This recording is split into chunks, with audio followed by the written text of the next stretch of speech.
الحمد لله وكفى والصلاة والسلام على عباده الذين اصطفى خصوصا على أفضلهم وخاتم النبيين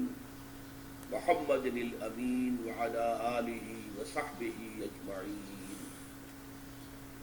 أما بعد فقد قال الله تبارك وتعالى كما ورد في سورة البقرة: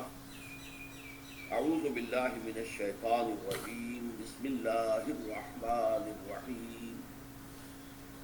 یا ایہا الذین آمنوا کتب علیکم الصیام کما کتب علی الذین من قبلکم لعلکم تتقون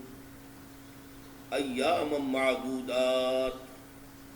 فمن کان منکم مریضا او علی سفر فعدۃ من ایام اخر وعلى الذين يطيقونه فدية طعام مسكين فمن تطوع خيرا فهو خير له وأن تصوموا خير لكم إن كنتم تعلمون شهر رمضان الذي أنزل فيه القرآن هدى للناس وبينات من الهدى والفرقان فمن شهد منكم الشهر فليصمه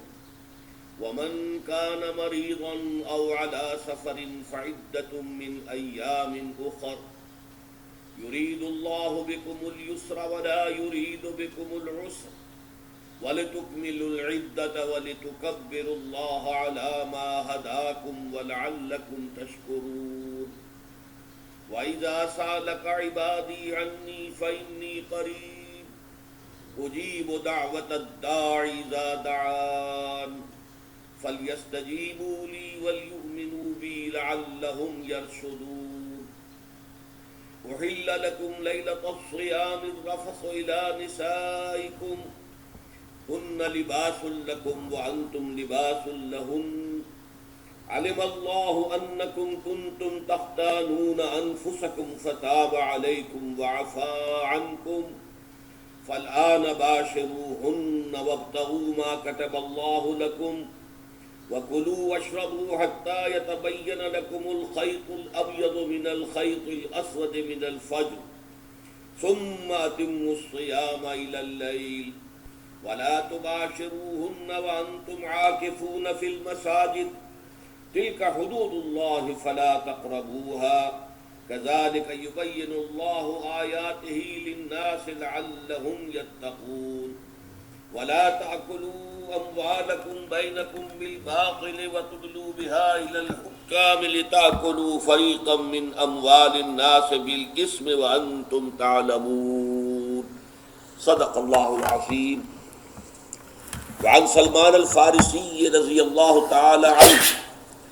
قال خطبنا رسول الله صلى الله عليه وسلم في آخر يوم من شعبان فقال يا أيها الناس فقد أضلكم شهر عظيم شهر مبارك شهر فيه ليلة خير من ألف شهر جعل الله صيامه فريضة وقيام ليله تطوعا إلى الآخر رواه البيهقي في شعب الإيمان. رب اشرح لي صدري ويسر لي أمري واحلل عقدة من لساني يفقهوا قولي. اللهم ربنا الہمنا رشدنا واعصمنا من شرور انفسنا اللهم ارنا الحق حقا وارزقنا اتباعه وارنا الباطل باطلا وارزقنا اجتنابه آمین یا رب العالمین. میں نے ابھی آپ کو وہ 6 آیات پڑھ کر سنائی ہیں. ان پر سورہ بقرہ کا 23واں رکوع مشتمل ہے اور ایک اعتبار سے یہ پورے قرآن میں منفرد ہے کہ اس میں دین اسلام کے جو 5 ارکان ہیں آپ کو معلوم ہے، ان میں کلمہ شہادت ہے، نماز ہے، روزہ ہے، زکوٰۃ ہے، حج ہے. تو ان میں سے ایک رکن جو ہے صیام، روزہ، اس کے بارے میں اس کے جملہ احکام، ابتدائی احکام کیا تھے، تکمیلی احکام کیا تھے، پھر اس کی حکمتیں درجہ بدرجہ. روزہ محض روزہ ہوتا تو اس کی حکمت کیا تھی، مقصد کیا تھا،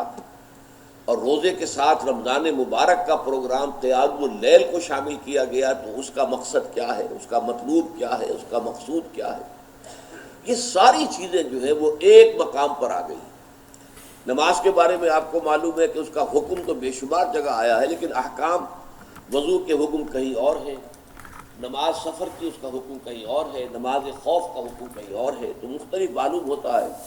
کہ وہ اور اوقات جو ہے نماز کے وہ مختلف مقامات سے اخذ کیے گئے ہیں. کسی ایک جگہ پر تفصیل کے ساتھ 5 جو نماز کے اوقات ہیں وہ موجود نہیں ہیں. تو اس اعتبار سے وہ قرآن مجید کے اندر وہ معاملہ جو ہے منتشر ہے. اسی طرح زکوٰۃ کا معاملہ ہے کہ زکوٰۃ کا حکم تو بے شمار مرتبہ آیا ہے، اس کے احکام قرآن میں نہیں. اس کا نصاب کیا ہے، کس کے ذمہ زکوٰۃ واجب ہے، اس کا پھر اس کی کیا ریشو ہے، کیا نسبت ہے، کیا مقدار ہے، کہیں نہیں. یہ احادیث سے. حج کا معاملہ ہے تو وہ بھی کم سے کم 2 مقامات پر، بلکہ اس سے زائد مقامات پر آپ کو اس کا ذکر ملے گا. مکی صورتوں میں بھی ہے سورہ حج، اس میں 2 رکوع مسلسل ہیں. پھر مدنی صورتوں میں سے سورہ بقرہ، اس کے بعد جو ہے 23ویں رکوع کے بعد 24 اور 25واں رکوع پورا جو ہے وہ حج کے مناسک پر مشتمل ہے. اس سے کچھ پہلے جو ہے وہ سعی بین الصفا والمروہ جو ہے اس کا ذکر 20ویں رکوع کے آخر میں آ چکا ہے. حج کی فرضیت کا حکم جو ہے وہ سورہ آل عمران میں ہے. لیکن یہ کہ یہ صوم کی عبادت جو ہے جو کہ خود ایک رکن ہے اسلام کا، اس کے معاملے میں یہ 6 آیات اتنی جامع ہیں کہ اگر ان کو انسان سمجھ لے تو کل معلومات جو ہے صوم کے بارے میں جو مطلوب ہیں وہ اس کو حاصل ہو جائیں، اس کے احکام بھی، اس کی حکمتیں. تو اسی حوالے سے آج ان پر گفتگو ہوگی، لیکن درس کے انداز میں نہیں، بلکہ میری اپنی گفتگو کے دوران ان آیات کا حوالہ آئے گا. تو میں چاہوں گا کہ آپ اس وقت بھی اپنی نگاہیں جو ہے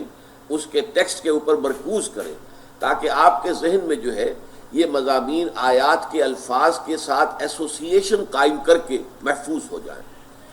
اچھا، اس کے علاوہ پھر میں نے وہ خطبہ پڑھا ہے، بلکہ اس کے ابتدائی کلمات صرف پڑھے ہیں، جس کے بارے میں حضرت سلمان فارسی رضی اللہ تعالیٰ عنہ نے یہ بیان کیا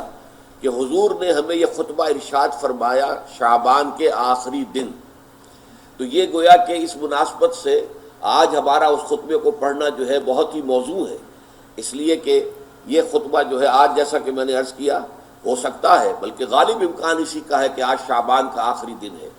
تو گویا کہ ہم حضور کے نقش قدم کی پیروی کرتے ہوئے، آپ کی سنت پر عمل کرتے ہوئے ہم اس وقت اس خطبے کو پڑھیں گے. یہ خطبہ جو ہے اس کا مکمل ترجمہ جو تازہ ایشو ہے ندائے خلافت کا، اس میں سر وقت پر درج کر دیا گیا نمایاں طور پر. پھر ہم نے ایک 4 ورقے کی حیثیت سے کتابچے کی شکل میں بھی اس کو شائع کیا ہے. بدقسمتی سے اس کا اہتمام نہیں ہو سکا کہ وہ یہاں سب کے لیے پیش کیا جاتا، لیکن یہ کہ کچھ نہ کچھ نسخے اس کے یہاں آئے ہیں، اس میں بھی یہ پورا خطبہ درج ہے. پھر ایک ناشر نے جن کا تعلق ویسے تنظیم اسلامی کے ساتھ ہے، اس کو خوبصورت انداز میں شائع کیا ہے 4 ورقے کو، لیکن اس کی انہوں نے قیمت رکھی ہے کہ اس کے 10 نسخے 10 روپے میں آپ کو مل جائیں گے، تاکہ آپ زیادہ سے زیادہ لیں اور تاکہ لوگوں میں تقسیم کریں، تاکہ وہ ذہنی تیاری جو ہے، ذہنی اور قلبی اور روحانی، رمضان مبارک کی برکات سے صحیح طور پر مستفید ہونے کے لیے اس میں آپ کے دوست، اعزاء و قریب رشتہ دار بھی شریک ہو سکیں. میں سب سے پہلے اب آغاز کر رہا ہوں اسی خطبے کے ان الفاظ سے کہ جو یہاں پر درج ہیں، آپ بھی اس کی متن پر نگاہ رکھیے. ان سلمان الفارسی رضی اللہ عنہ، حضرت سلمان فارسی رضی اللہ تعالی عنہ سے یہ روایت ہے. حضرت سلمان آپ کو معلوم ہے کہ ایران میں پیدا ہوئے، اور ان کے والد جو ہیں وہ آتش کدے کے بڑے ذمہ دار آدمی تھے. لیکن ان کو نفرت پیدا ہوئی کہ یہ آگ ہم خود جلاتے ہیں، ایندھن اس میں نہ ڈالیں تو بجھ جاتی ہے، ہم کیسے اس کے سامنے ہاتھ جوڑ کر کھڑے ہو جائیں، اس سے دعائیں مانگیں.